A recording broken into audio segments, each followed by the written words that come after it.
Let's go.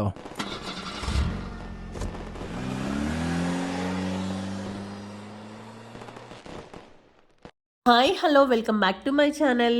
ఇవాళ వీడియోలో నేను మీకు చూపించబోతున్నాను మా ట్రైన్ జర్నీ ఎక్కడి నుంచి ఎలా వెళ్ళాము అని అయితే చూపించబోతున్నాను. మెయిన్గా నెల్లూరులో అయితే 240కి చెన్నై సూపర్ ఫాస్ట్ ఎక్స్ప్రెస్ అయితే ఎక్కాము. పర్ హెడ్ ఏంటంటే 175 రూపీస్ అయితే పడింది. 3 అవర్స్ అయితే జర్నీ అయితే చేసాము. నెల్లూరులో 240కి ఎక్కితే చెన్నై సెంట్రల్లో దిగే లోపల 540 అయ్యింది. మేము స్లీపర్ క్లాస్ అయితే బుక్ చేసుకున్నాము. స్లీపర్ క్లాస్లో ఏంటంటే పర్ హెడ్ 175 రూపీస్ అయితే పడింది. చెన్నై సెంట్రల్ నుంచి కాంచీపురం బస్ ఎక్కడానికి అయితే కోయంబేడ్ బస్ స్టాండ్కి అయితే వెళ్ళాము. ఫస్ట్ చెన్నై సెంట్రల్ నుంచి ఆటో వాళ్ళైతే కాస్ట్ అనేది ఎక్కువ చెప్తారు. అలానే మనము టౌన్ బస్సెస్లో వెళ్తే కాస్ట్ అనేది తక్కువ ఉంటుంది. మాకేంటంటే పిల్లలు ఉండడం వల్ల మేమైతే ఆటో అయితే పెట్టుకొని వెళ్ళాము. 300 కాస్ట్ అయితే పడింది.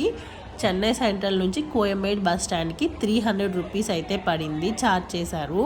అలానే ఇక్కడ ఏంటంటే కోయంబేడ్ బస్ స్టాండ్కి వచ్చాక బస్సెస్ అనేవి అయితే కాంచీపురం బస్సెస్ ఫ్రీక్వెంట్గా అయితే ఉన్నాయి.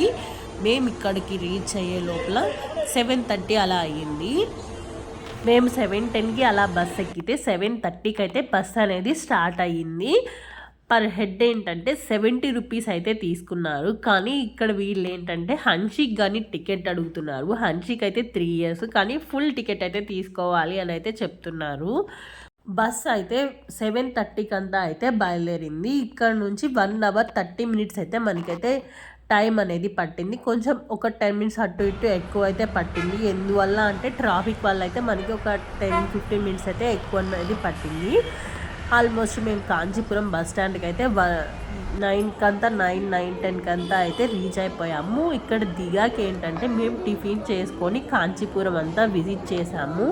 నెక్స్ట్ అప్కమింగ్ వీడియోస్లో ఏంటంటే కాంచీపురం టెంపుల్స్ అయితే వస్తాయి.